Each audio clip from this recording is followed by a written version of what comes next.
Drawing রুমে বসে আছে পরিবারের সবাই। আজকে দোলা বেগমের বাড়িতে ইভার বাবা এসেছে। ইভা হচ্ছে এই বাড়ির বউ। ইভার স্বামী মারা গিয়েছে 3 বছর হয়েছে। অল্প বয়সে স্বামী হারিয়ে বিধবা হতে হয়েছে ইভাকে। তাই ইভার বাবা ইভাকে নিতে এসেছে। মোমিন সাহেব দোলা বেগমকে বলল, বেয়ান সাহেবা, আমি আমার মেয়েকে নিতে এসেছি।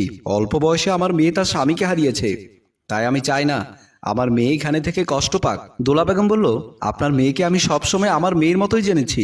আপনার মেয়ের জন্য আমারও মায়া হয়, কিন্তু আমি আপনার মেয়েকে নিয়ে যেতে দেব না। আপনার মেয়ে আমার মেয়ে হয়ে বাড়িতেই থাকবে। এমন সময় বাহার মনে মনে ভাবছে, যদি ভাবি চলে যায় তাহলে তো আমার জন্যই ভালো হয়। বাহার বলল, মা, ভাবির বাবা যখন এসেছে ভাবিকে যেতে দাও। ভাবি এখানে থেকে আর কি করবে? জেসি বলল, তোমার জামাই ঠিকই বলেছে, আমার ভাই আর নাই, তাহলে ভাবি এখানে থেকে কি করবে? জেসি আর বাহার কখনো চাইতো না ইভাই বাড়িতে থাকুক। ইফতি মারা যাওয়ার পর অনেকবার চেষ্টা করেছে বাড়ি থেকে বের করতে, কিন্তু দোলা বেগমের জন্য বের করতে পারেনি। দোলা বেগম বলল, ইভাই বাড়িতেই থাকবে, আমি আমার মেয়েকে বাড়ি থেকে কোথাও যেতে দেব না। ইভা চুপ করে বসে রইল, কোনো কথাই বলছে না। আর বলার বা কি আছে? মোমিন সাহেব বলল, ঠিক আছে, আমার মেয়ে এখানেই থাকবে। তারপর ইভাকে বলল, মা, এটা তোর শ্বশুর বাড়ি। যেদিন থেকে তোকে বিয়ে দিয়েছি সেদিন থেকেই বাড়ি হয়ে গেছে তোর, আর আমি বাবা হয়ে গেছি পর। আমাকে মাফ করে দিস মা। রান্নাঘরে রান্না করছে জেসি। এমন সময় বাহার এসে বলল, তোমার খুব আদর পেতে ইচ্ছে করছে, আসো রুমে আসো, তোমাকে একটু আদর করব। বাহার সময়ে সময়ে জেসিকাকে সবসময় ডিস্টার্ব করতো, আজও তাই করছে। জেসি বলল, আমার এখন রান্না করতে হবে, আর দিনের বেলায় আমার এসব ভালো লাগে না। তুমি যখন তখন আমাকে ডিস্টার্ব করতে চলে আসো। এখন রান্নাঘর থেকে যাও, পরে তোমাকে আদর করব। বাহার জেসির কথা না শুনে বাহার জেসিকে জোর করে ধরে নিয়ে আসলো। ধরে নিয়ে ঘরে ঢুকে পড়ল। এদিকে ইভা গোসল করবে, তাই কাপড় নিয়ে ওয়াশরুমের দিকে যাচ্ছে। হঠাৎ ঘরের ভেতর থেকে একটা শব্দ শুনতে পেল। ইভা শব্দ শোনার পর ইভা লুকিয়ে দেখার ইচ্ছে হলো। ইভা লুকিয়ে লুকিয়ে দেখতে লাগলো রুমের ভেতর বিছানার উপর আনন্দ করে যাচ্ছে। এই অবস্থা দেখে ইভা তার স্বামীর আদরের কথা মনে পড়ে গেল। অনেকদিন পর তার স্বামীর আদর পেতে ইচ্ছে করছে। জেসি আর বাহার তাদের চাহিদা মিটিয়ে যাচ্ছে। তারা দরজা বন্ধ না করার কারণে সবকিছু দেখে নিচ্ছে ইভা। ইভা নিজেকে সামলে না রাখতে পেরে ওয়াশরুমের ভেতর চলে গেল। আর সেই বয়সে স্বামী হারিয়ে বিধবা হতে হয়েছে ইভাকে। ইভা কান্না করতে শুরু করলো। স্বামী মরার দুঃখটা ইভার চোখে মুখে ভেসে উঠল। রাতের বেলা ইভা বিছানার উপর শুয়ে আছে, কিন্তু ইভার চোখে ঘুম নেই।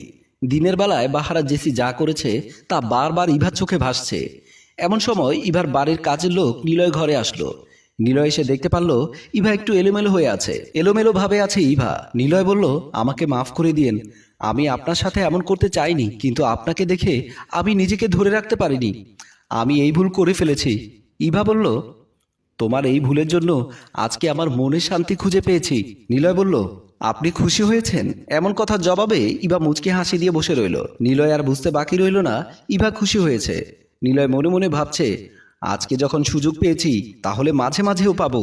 আমি এই বাড়ির কাজ কখনোই ছাড়বো না, এই নৌকার মাঝি হয়ে থাকবো। পরের দিন সকালবেলা রান্নাঘরে রান্না করছে ইভা। ইভাকে আজ একটু হাসি খুশি লাগছে। মনে হচ্ছে ইফতি বেঁচে থাকলে এমন খুশি হতো না। খুশি হবার কারণ হচ্ছে নিলয়। নিলয় ইভাকে কাল রাতে তাকে স্বামীর আদর দিয়েছে। এমন সময় রান্নাঘরে আসলো ইভার শাশুড়ি দোলা বেগম। ইভাকে দেখে বলছে, তোমাকে আজ খুব খুশি লাগছে। তুমি এত খুশি হয়েছো কেন তা আমি জানি না, তবে আমি চাই তুমি এই খুশি নিয়ে থাকো। ইভার শাশুড়ি ইভাকে খুব ভালোবাসতো। যখন যা দরকার পড়তো ইভার শাশুড়ি ইভাকে দিত। ইভা মনে মনে ভাবছে, আমার এই খুশির কারণ যদি আপনি জানতেন তাহলে আপনি আমাকে এই বাড়ি থেকে বের করে দিতেন। দোলা বেগম ইভাকে বলল, মা, আমি আজকে একটু তোমার ছোট খালার বাড়ি যাব, তুমি কি আমার সাথে যাবে? তোমাকে একা রেখে যেতে মন চায় না। ইভা মনে মনে ভাবছে, আপনি বাড়িতে না থাকলে তো আমার জন্যই ভালো হয়। ইভা তার শাশুড়িকে বলল, মা, আমার কোথাও যেতে ইচ্ছে করছে না, আপনি চলে যান। দোলা বেগম বলল, ঠিক আছে মা, আমি চলে যাচ্ছি, তুমি একটু সাবধানে থাকবে, তোমার কিছু দরকার পড়লে নিলয়কে বলবে। এ কথা বলে দোলা বেগম চলে গেল। দোলা বেগম চলে যাবার পর ইভা নিলয়ের কথা মনে করে ভাবছে, সুযোগ যখন পেয়েছে নিলয়কে ডেকে নেই। নিলয় ড্রয়িং রুমের সোফায় কাজ করছে। এমন সময় ইভা এসে বলল, রুমে চলো, বাড়িতে কেউ নেই, এই সুযোগ আমরা কাজে লাগাই, তোমাকে ছাড়া আমি আর থাকতে পারছি না। নিলয় বলল, তাহলে দেরি করছো কেন?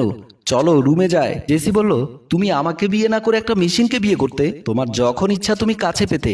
বাহার বলল, এখন আমাদের কোনো সন্তান হয়নি, যখন একটা সন্তান হয়ে যাবে তখন কি তোমাকে এত কাছে পাবো? জেসি বলল, তাহলে কি আমার সন্তান হলে আমাদের ভালোবাসা কমে যাবে? তুমি আমাকে কম ভালোবাসবে? বাহার বলল, আমি এইসব কথা বলিনি, এমনি বললাম। জেসি বলল, চলো এবার গোসল করে আসি। জেসি বাহারকে জোর করে ঘরের বাইরে নিয়ে আসলো।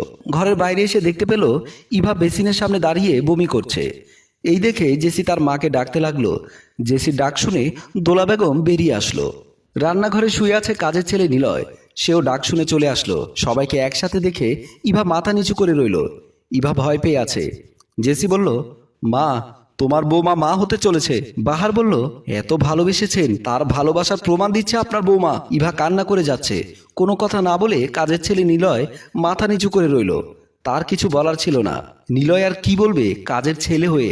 বাহার বলল, মা, এসব কথা কেউ জানলে খুব সমস্যা হয়ে যাবে, তাই দেরি না করে বাড়ি থেকে বের করে দাও। দোলা বেগম বলল, আমি তো এই মেয়েকে বাড়ি থেকে বের করে দেব, তার আগে আমার জানতে হবে কে এমন সর্বনাশ করলো।